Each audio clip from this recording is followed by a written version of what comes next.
So ayan guys, for today's video ito ang gawin ko ngayon. So may ayusin ako na pressurized water portable.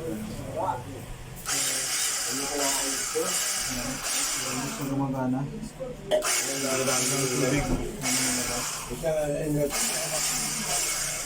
So yun, ayos na.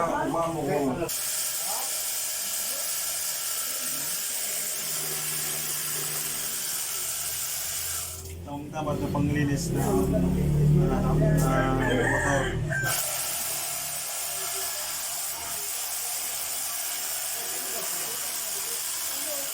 Portable. So, ayan o. 12 volts ba ito?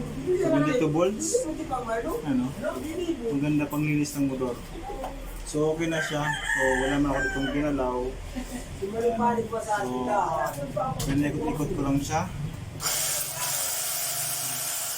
So, ganito, pag na-stack up talaga yung isang ganitong mga ginamit lang ng isang bisis tapos tinago, hindi na ginamit, hindi na gumana. So ang ginawa ko lang ay pinandar ko na siya ng pinandar. So yun, humigot na siya.